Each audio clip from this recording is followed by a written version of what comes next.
Hi there. Before we get started, just a reminder to grab your headphones. This is an immersive audio production and it will sound so much better. Muziris, an ancient port on the Malabar coast 2,000 years ago. Ships from the Roman Empire bring gold and wine. The Romans want India's black pepper and luxury goods. Chinese silk, aromatic plants, ivory tusks, tortoise shell. Muziris. What if we could visit the ancient port's modern-day site? On the river, where local boats deliver cargo to Roman ships. We are traveling in a traditional wooden boat. Or unearth objects of Mediterranean design from deep underground. They are treasures, they are real treasures, and so tiny. Or maybe even shovel through layers of soil to discover a single piece of wood that reveals an entire complex dedicated to international trade. Actually, that sent waves of excitement across this place. Actually, thousands of people came. I mean, under our very feet could have been a full port. Absolutely. Join us as we visit a small village in Kerala. Could it harbor the fabled lost port of Muziris?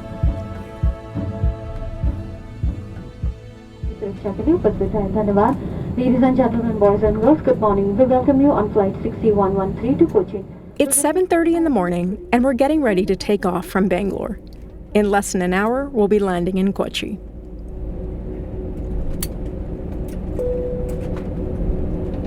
ध्यान दीजिए, हम कोची पर पहुंच गए हैं। अब आप mobile phones का इस्तेमाल कर सकते हैं। A 45-minute cab drive brings me to Pattanam. I'm here to find out if this place may have been the ancient port of Muziris, a fabled city that was part of a vast oceanic trade network. It connected India with Egypt, the Mediterranean, Africa, and China more than 2,000 years ago. Hello, how are you? I'm doing good. Hope you had a safe journey. It was very nice, yeah, very easy. Okay. It's like not even 1 hour. Pattanam is your typical little village in Kerala. Everything's framed in trees and shrubs and flowers, narrow twisting lanes, and it's so quiet. A dirt path takes me to an empty plot of land where cows graze and a high wall borders a row of houses. This is where I meet Dr PJ Cherian, an archaeologist. There's no digging today, so he's wearing a long homespun kurta. It's easy to sense his connection to his life's work here. He first researched Pattanam back in 1997. A decade later, as director of the Kerala Council for Historical Research, he began formal excavations. He now heads PAMA, a transdisciplinary research collective. After 10 seasons of excavations, bringing up thousands of artifacts, Cherian is more hopeful than ever that Pattanam could be the site of Muziris, from where spices and luxury goods flowed. And no teams come closer to finding it. You are sitting close to the ancient Shanghai, ancient New York, London or Mumbai, because these are the ports you know today. But 20 centuries before, it was the port which was considered the queen of the Indian Ocean. You've been digging here for several years now. You've dedicated your life to this. What are you looking for? I have a kind of a hypothesis which is often little joked upon by my colleagues that I romanticize my ancestors. I want to reach out for these indigenous ancestors. So this sounds like it's a search for your roots, or is it more than that? Definitely it is the search for not my roots, I say. It is search for the entire people of this subcontinent. But certainly it goes beyond the Indian subcontinent because people from all parts of the world were coming. They were not restrained by any identity. They could jump into the necessary conveyance and reach anywhere and negotiate. And it is there I feel these people were more beautiful. Because today we say profit. I think profit was only one among the motives of these people. So In a way, we are looking for the daily life of the people, which we can study from them. And I consider this a holy place. This is a center which will turn ultimately as a pilgrimage center for humanity to pay tributes to their ancestors. Welcome to Scrolls and Leaves, a podcast featuring stories from the margins. We are in Season 1, Trade Winds, set in the Indian Ocean world. I'm Gayatri Vaidyanathan. And I'm Mary Rose Abraham. And just before we continue, we'd like to ask you for your help. Narrative podcasts and binaural sound require huge investments in time and money. That's why they're mostly produced by the big studios and networks. But we're an independent podcast, a tiny little team who's passionate about storytelling and great audio. So, for the price of a coffee or a small meal, you can help us continue creating stories like this one. Please go to scrollsandleaves.com/support for all the details on donating. And thank you. I think when people picture archaeology in South Asia, it's usually Indus Valley sites like Harappa and Mohenjo-daro, or even Archimede near Pondicherry in Tamil Nadu, where a lot of Roman artifacts have been found. But we don't hear so much about Pattanam. Yeah, the excavations here are a lot newer, less than 2 decades old. But so many amazing things have been found. Shards from Roman amphorae, delicately carved intaglios or seals, even human remains. They're all from roughly around the same time as Jesus Christ and Roman Emperor Augustus Caesar, and 2,000 years after the Indus Valley civilization. Wow. So what did the dig site look like around Pattanam? Before I got there, I was expecting open trenches or people digging for artifacts, like a typical Pompeii or an Indus Valley site. But it was nothing like that. It's a little village with people going on about their lives. It's on private land. So any excavations require permission from the owners.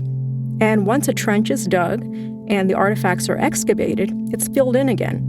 So the village looks pretty normal. Oh wow, that's way different than what I was thinking. And how much of the town has been excavated? Well, what they call the Pattanam Archaeological Mound covers about 111 acres, and only 1% of that has been dug. That's it. Even others who are not part of the PAMA team are hopeful about the excavations. Here's noted historian Romila Thapar. Well, you can't be 100% certain unless you have that clinching evidence. And that clinching evidence at the moment isn't there. Everything seems to point to this perhaps being the place that is being mentioned. One would like to think that it is that place. It seems to have all the background and the qualifications to be able to be identified with Muziris. But we are still waiting for that one little, pin that will bring the identity together. To give you an example of what lies beneath, more than 5 million stone and metal artifacts, beads and potsherds, or pieces of broken pottery, have been found so far. So you can imagine how much more is waiting to be discovered. But do all these prove that a fabled port of the ancient spice trade network has been found? This is episode 1, The Lost Port of Muziris.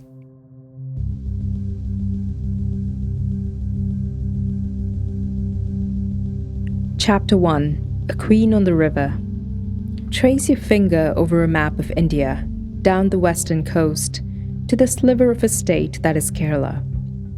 2,000 years ago, this was the Chera kingdom, a place so wealthy and prosperous that its people wore silks and flashing gems set in gold.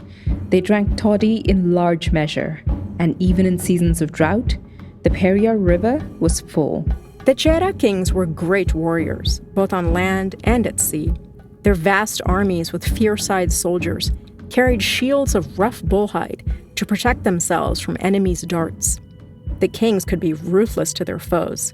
Some had their arms pinioned behind their backs and ghee poured over their heads. Others had their teeth pulled out and displayed on the gates of the capital. They were engaged in constant battles. Still, life in the kingdom was peaceful. Hindus, Jains, and Buddhists lived together in harmony.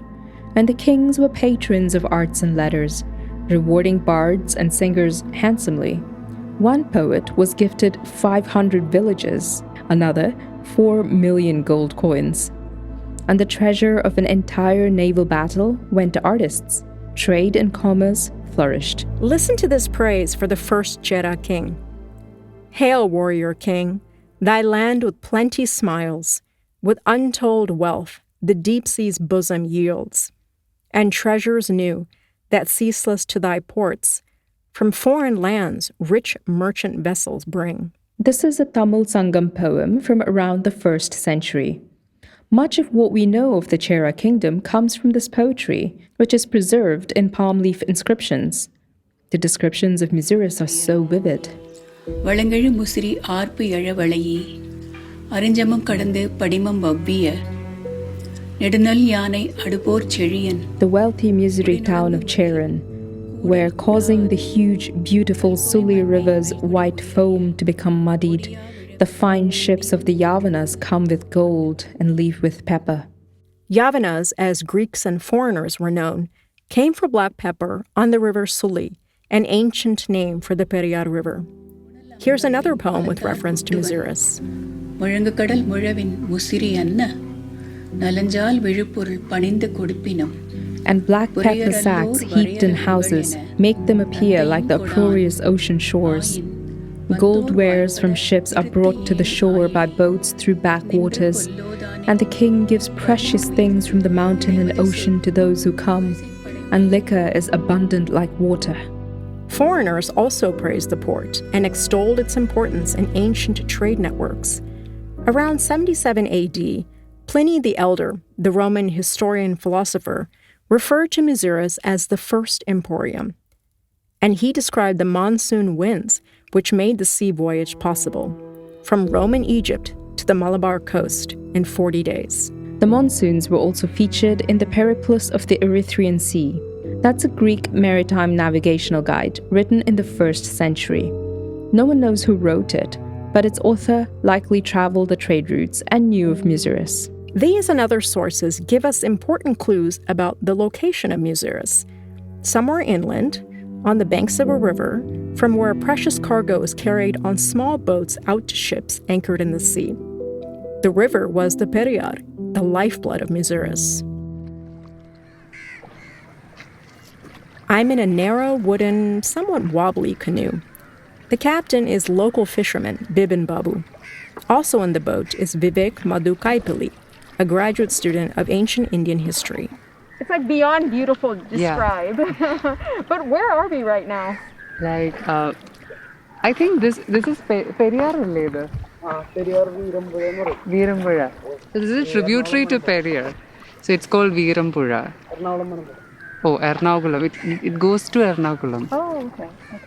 And why is Periyar significant, that river? Like the river Periyar? Okay, so Periyar, talking historically, it had a lot of significance. As in, it's on the banks of Periyar that Muziris flourished. So Muziris didn't have the direct access to the sea ships. So Periyar acted as the channel of commercial exchanges. But I think what's interesting about what we're doing now, going for a ride, basically, would have been very serious work back in Muziris times. And also considering waterways as the more safer and convenient option for transporting cargoes back then, I think waterways played a very significant role. So this trade basically doesn't work without these little boats? No, it won't. Okay. That's where these small boats becomes important. Yeah. I feel like we can almost imagine a merchant or a tradesman on the boats delivering their goods. Here's a fictional story based on several sources, including a 2nd century document called the Muziris Papyrus. It was a contract between a banker in Roman Egypt and a merchant in Muziris. The boatmen lift the heavy sacks and boxes into the canoe. They are tied and secured, but they can guess at their contents. The sharp aroma of black pepper, the musky odor of gangetic nard, and the woodsy smell of the malabathram leaves as they crinkle and crunch inside the packet.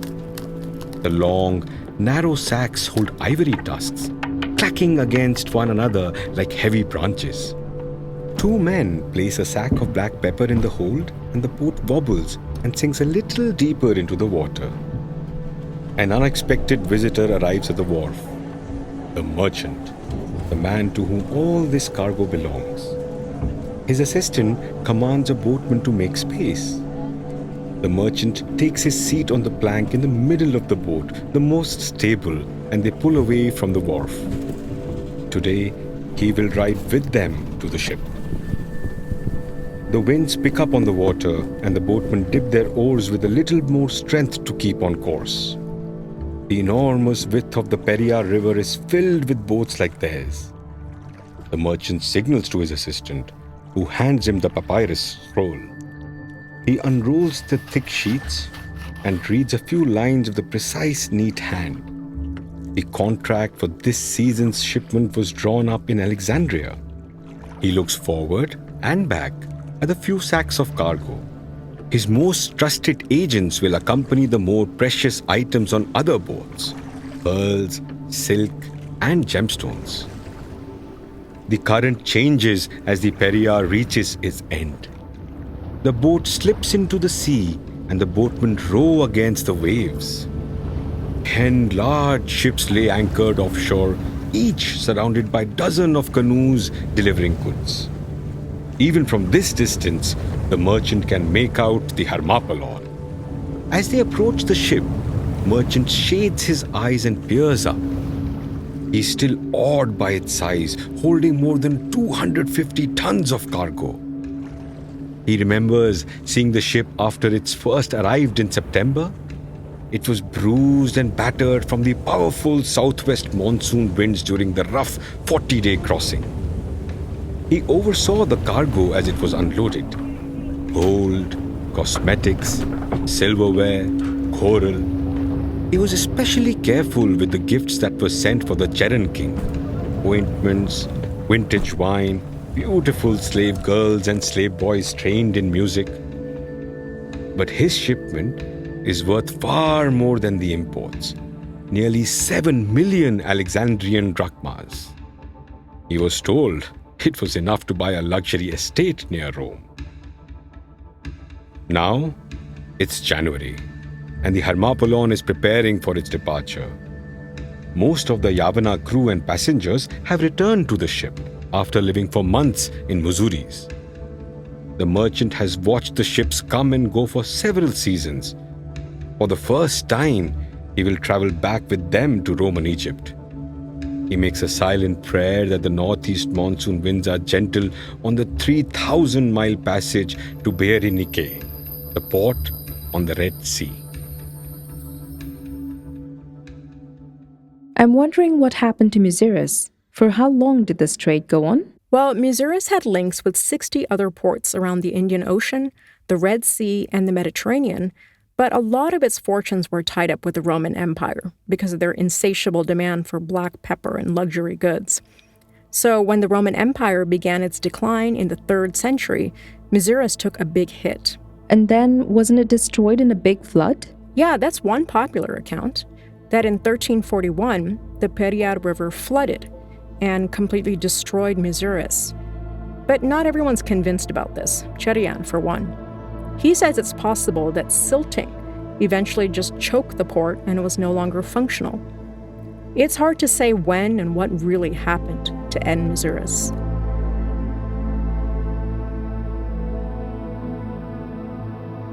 Chapter 2. Unearthing Treasure. I wonder about those foreigners visiting Muziris from so far away. They lived here for months before they could head home on the winds of the second monsoon. Maybe they left things behind, traces of their presence. If so, could they be clues that Pattanam is Muziris? After the boat ride, we're back on land and heading to the village. To talk with Sukumaran KS, a Pattanam resident. Some incredible things were found on his land. He's a carpenter, a mason, and also an artist. He's dressed comfortably in homewear, a shirt and a lungi. Sukumaran is 66 years old and grew up in Pattanam. When he was a boy, he and his friends used to play in a large empty field across from his house. And when it rained,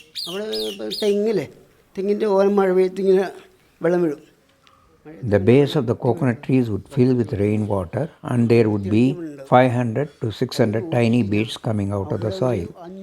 I would scoop them up, and both my hands would be full of these beads. My friends and I would thread them on a string to play with, and when we got tired of them, we threw them aside and forgot about them. Even as an adult, he's found some interesting things. A miniature head of a horse made of gold. A hooked weight used for a scale of 0.5 kilogram made of brass.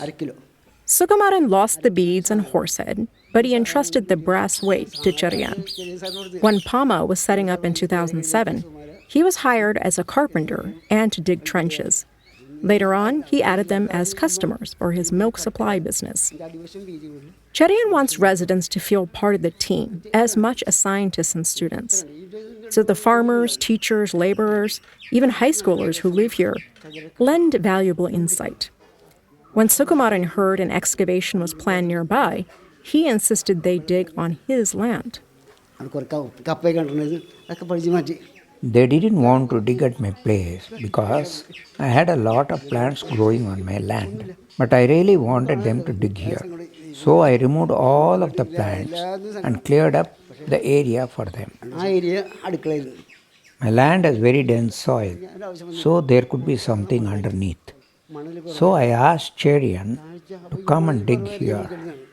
It really makes me so happy when I see the students smile when they find something in the ground. And find something they did, much closer to home than he probably expected. Just outside Sukumaran's kitchen, a large blue tarp is spread out on his yard. This is where a trench was dug last April. Sukumaran's niece was helping the excavations team as a sorter. Her name is Pravita P.A., a high school student. She's like his daughter and lives with him and his wife. I take the dirt that comes out of the trench and use a sieve to check it and look carefully for any interesting objects. You can imagine how detail-oriented and exhausting this work is. On April 25th last year, she began sorting at 7 a.m. She was finding potsherds and a lot of tiny beads. Around 10 a.m., that's after 3 hours of carefully picking through the dirt, she noticed something like a button, but smaller and thicker.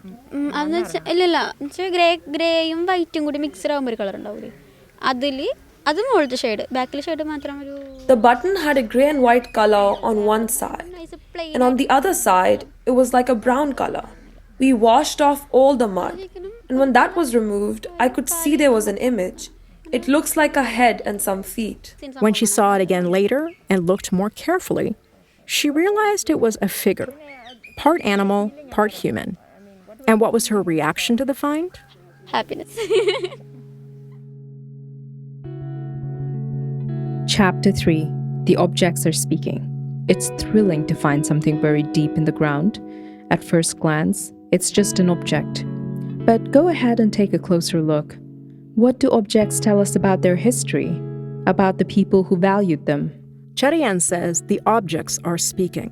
Pravita's button was actually an intaglio, a female sphinx carved into a stone, probably mounted on a ring and used as a seal for official records. It was the third intaglio found in Pattanam, a Mediterranean design, on stone from somewhere else in India, and likely made locally.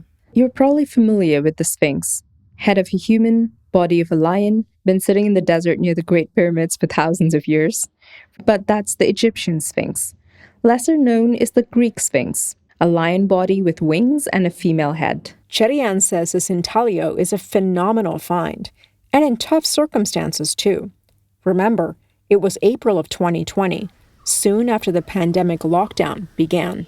Last year when we excavated, one can say really oppressing situations, and came the she sphinx. And sometimes I joke with my students that, do you believe that sphinx has life? They will be perplexed.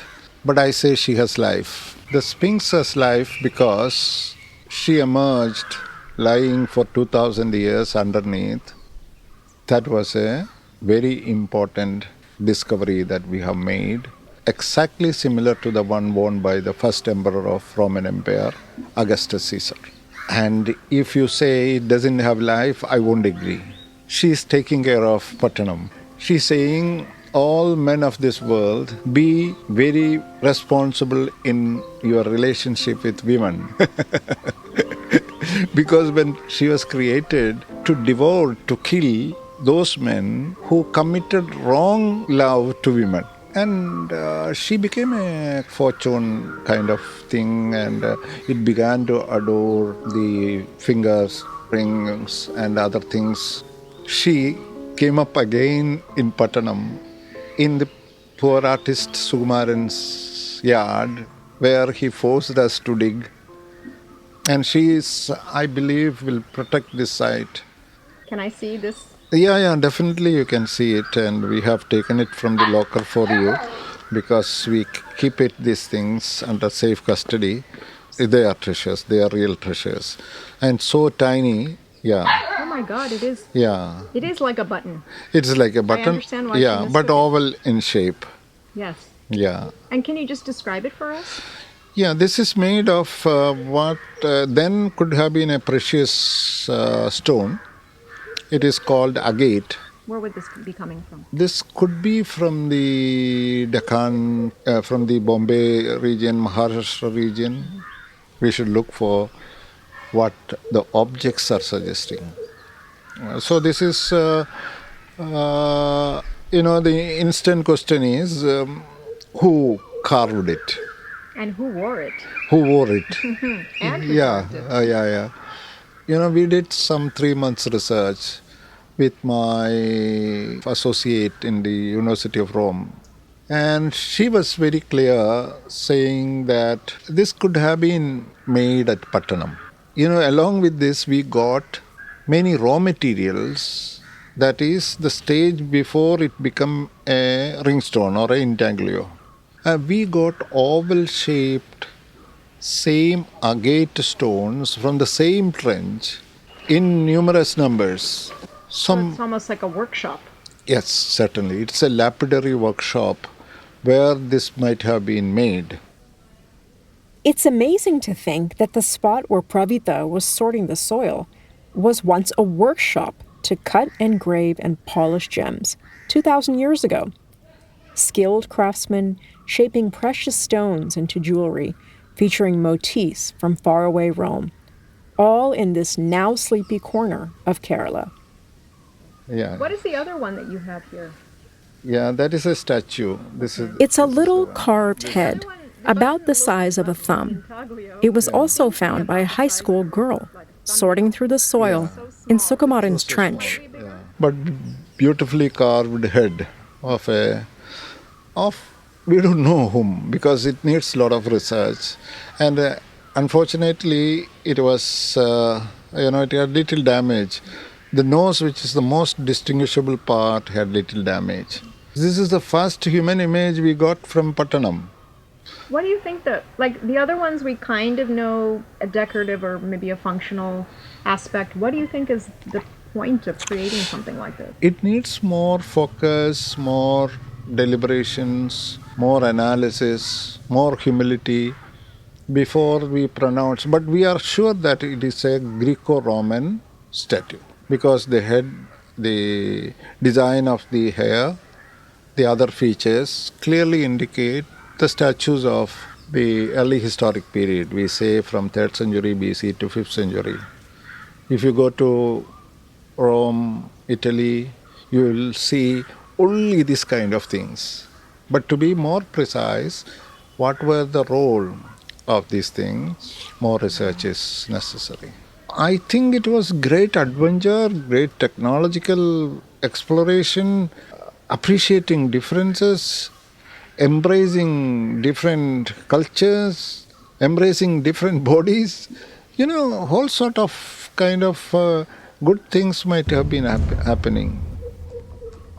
40 communities speaking different languages came here as sailors, merchants, bankers, and all kind of people who are creative, very adventurous, equipped with some technology, and they started being part of a great network that was very intensely active from 1st century BC to 4th century AD.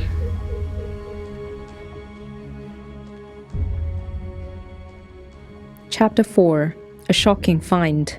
The artifacts found in Sukumaran's yard seem to represent other cultures, but I'm still not seeing how Pattanam might have been involved in maritime trade. Has anything else been found in the excavations that makes this case? Yes, one of the most spectacular clues showed up in the empty field where I first met Cherian. Here's the story.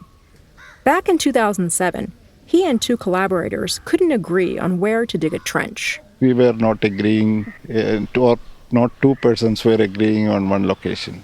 Then I found the remains of a very old structure that existed here, where a kind of a high caste family, but without children, 2 old people were living here. And somebody told something that was protruding, that was seen above the ground, was the kitchen foundation or something like that.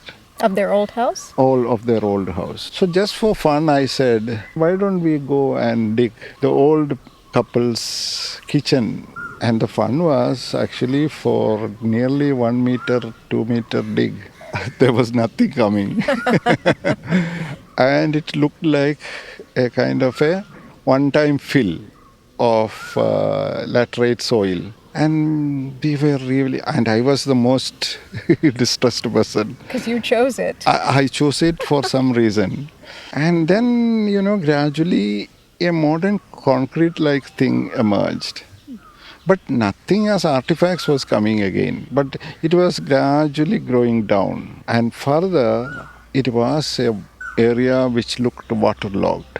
And this waterlogged area produced tons of potsherds from all parts of the world. Wow. We've really got excited. After how many days of digging did this happen? Yes, this happened probably 2 weeks. 2 weeks? 2 weeks, wow. Yeah. That's a lot of determination to find something. Yeah, we have to reach the natural layer, whether we find or anything, because in the process we study the stratigraphy.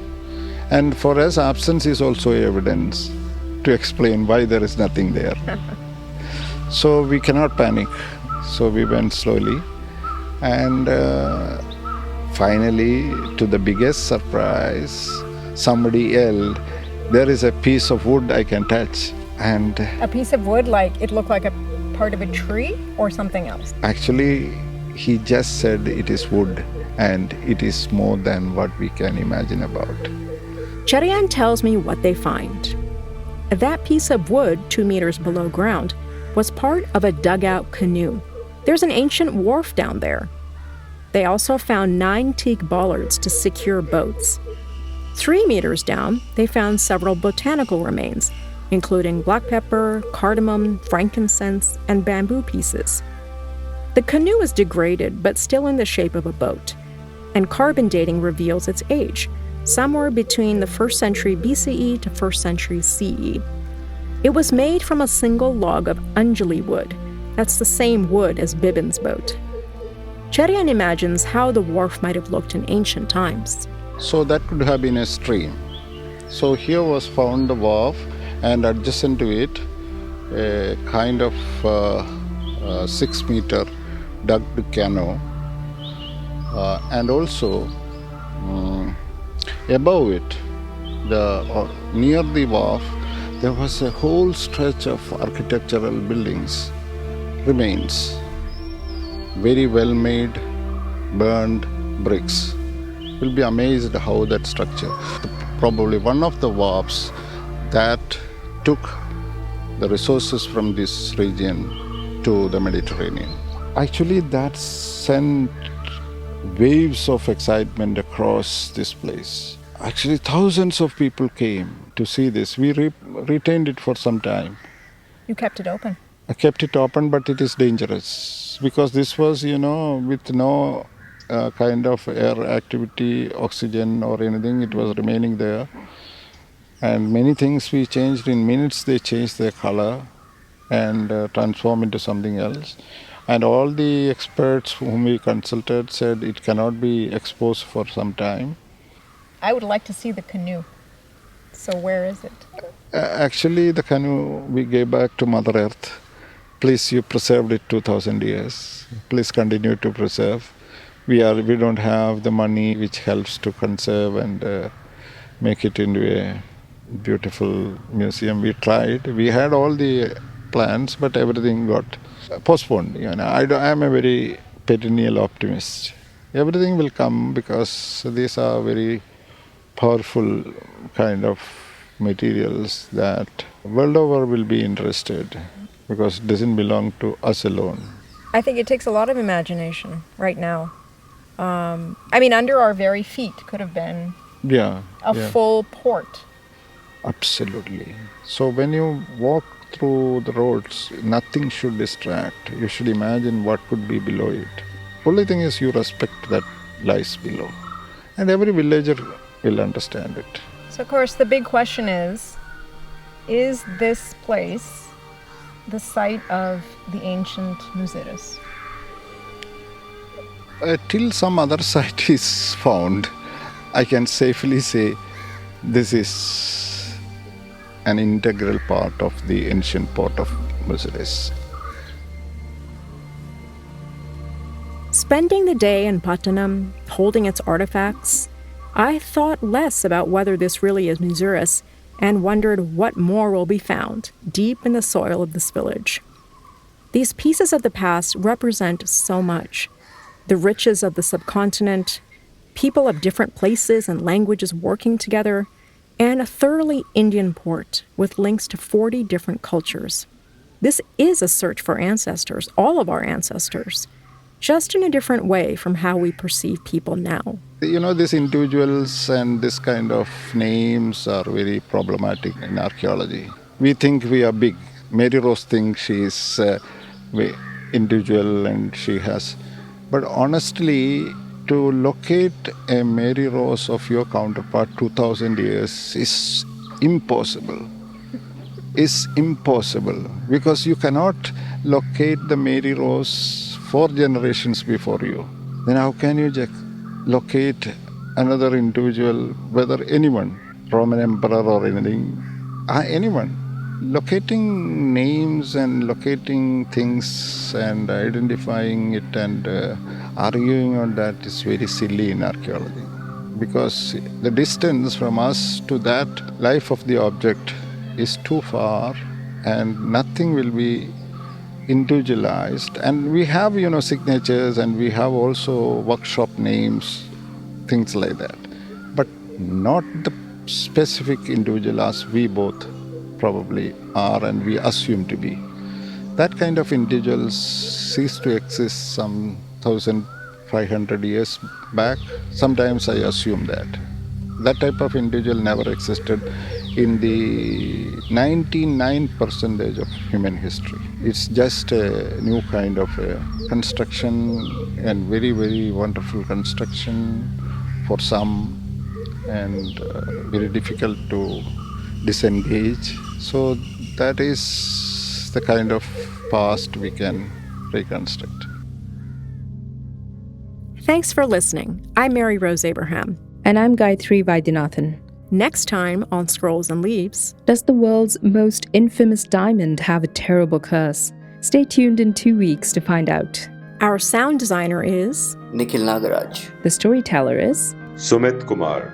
The Tamil Sangam poems were translated by Vaidehi Herbert and recited by Aruna Srinivasan. This episode was produced by Mary Rose and Gayatri, with assistance from Alexa Stanger, Iman Iftikhar, and Sasha Samina. You were listening to Scrolls and Leaves in collaboration with the archives at the National Center for Biological Sciences. Our thanks to PJ Cherian, Sukumaran KS, Pravita PA, Vivek Madhukaipilli, Nimisha Akhil, Anandu NA, Bipin Babu, Vaidyanathan Jayaraman, Aditya Mohanan, Rohit Krishnan R, and Vaishnavi Krishnan VM. Thanks to Sahapedia for use of the Romila Thapar clip. Thanks to our episode supporters, the Yale Mellon Sawyer Seminar, the Order of Multitudes, Atlas Encyclopedia Museum, and Anjana Badrinarayanan of NCBS. For more information and past episodes, visit scrollsandleaves.com, or you can follow us on Twitter @scrollsleaves, or on Instagram @scrollsandleaves, or like us on Facebook and subscribe wherever you get your podcasts. Thank you for listening.